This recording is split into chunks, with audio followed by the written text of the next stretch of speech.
Azoic. And I've been with the company for a little over 3 years, which is about the same amount of time that we've been working with Bill.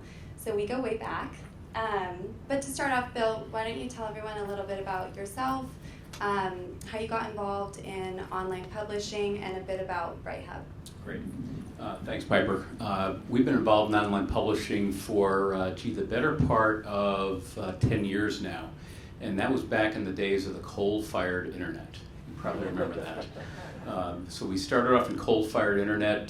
John Cole, I remember him shoveling coal just like he did during that period of time. Fortunately, power sources have come a long way. But along the way, certainly the game has continued to evolve and to change, and I've been fortunate enough to see a lot of it, see the changes, see the improvements, etc. We built a site in the case of BrightHub very similar to About.com, empowering 1,500 writers around the world to both make money selling their expertise, as well as to revenue share on a long-term basis for continuing to improve the content. And our writers were always vetted for their expertise in the particular space. So we've been at this quite a long time, and we certainly have plenty of the scars and learnings to prove it. I'm sure as everybody else in this room does as well. Perfect, thanks. So before you guys joined Azoic, I know that you were working a lot on improving user experience and trying to improve monetization manually. So what were you guys doing? What was your team doing? Were you finding success? And what were the roadblocks you were running into? We had, at any time, we were serving about 15 million monthly visitors, doing about 40 million page views. And so from a traffic perspective, we were always doing very well. However, what we also found is that we constantly, and we knew the core value we had was helping experts express what they knew about subject matter and keeping them current on it. That was our kind of our core goal. However, what we found is we always had to be investing more and more time in monetization, and we had 2 or 3 people dedicated strictly to monetization. We had also 2 or 3 people dedicated to many things. In the early days, it even included running a server farm because this was prior to the days of something called a content distribution network, right? So we actually had to optimize a whole field of servers to be able to serve up the right kind of content and take all the responsibility for that. So that's kind of the background of how we got here, but heavy investments. And it always pulled away from our ability, or kind of detracted from our ability to put our core value and our investments in the content itself. So now that you've been with Azoic for 3 years, how do you guys at BrightHub think about Azoic on a day-to-day basis? What role does it play in the company as a whole? Well, the good news for us is we think about them the same way today we think about a content distribution network. In the sense that, and I know this is kind of like a way out there point of view, but we actually look at it to say that's something, the user experience and the monetization is something I don't have to worry about every single day. The dollars that even I know, even as that same team is still with me, but they're focused on content, and when they go start thinking about what Azoic is investing in data science, right? I have a data scientist. My data scientist, fortunately, is investing his time in creating content, and not how to use data science to improve our monetization, right? So we treat Azoic as really a treasured utility, the same way we think about Cloudflare. I look at the dashboard on a daily basis. And we see everything, all good things happening. It allows us to adjust, but we put our dollars into great content, and we don't try to invest our time in a utility for which we know we can have marginal value.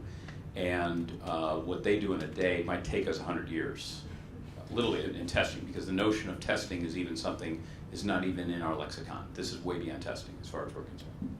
So basically you're saying that these technologies, rather than you having to reinvent the wheel, use these technologies to help optimize the site. Yes, yeah, that's correct. Okay. That's correct. We've almost from day one had virtually a 50% lift in our revenues, and we've continued to see a growth in the traffic we get to the site. So in a combination of additional revenues I'm bringing in, but also almost an equal amount of money in internal expenses repurposed as well, is more like that revenue gain times 2 is more like what we're experiencing. Awesome.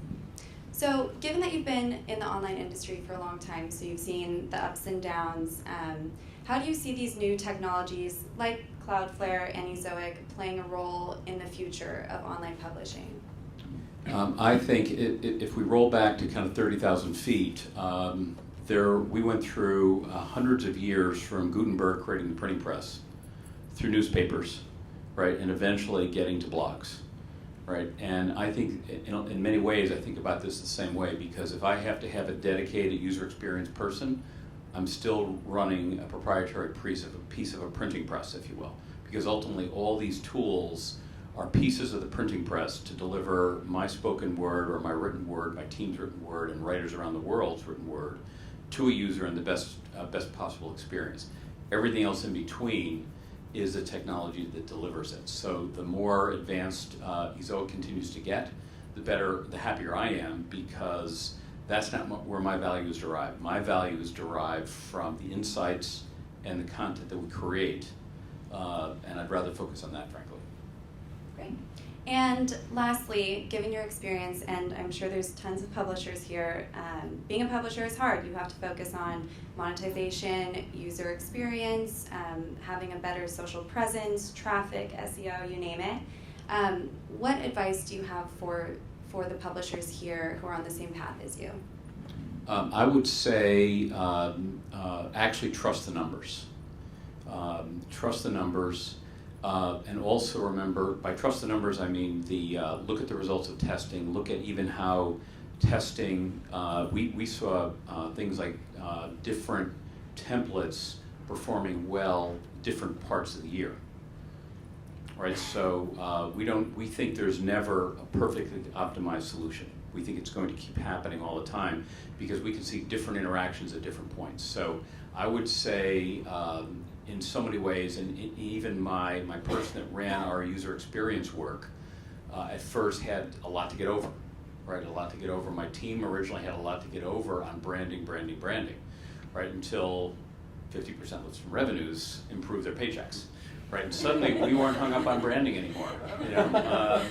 And it goes a long way, right? So better results say a lot about the user experience.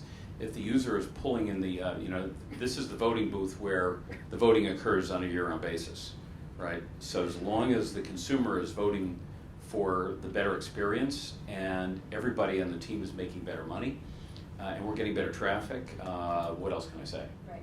Ultimately. Perfect. Thank you so much.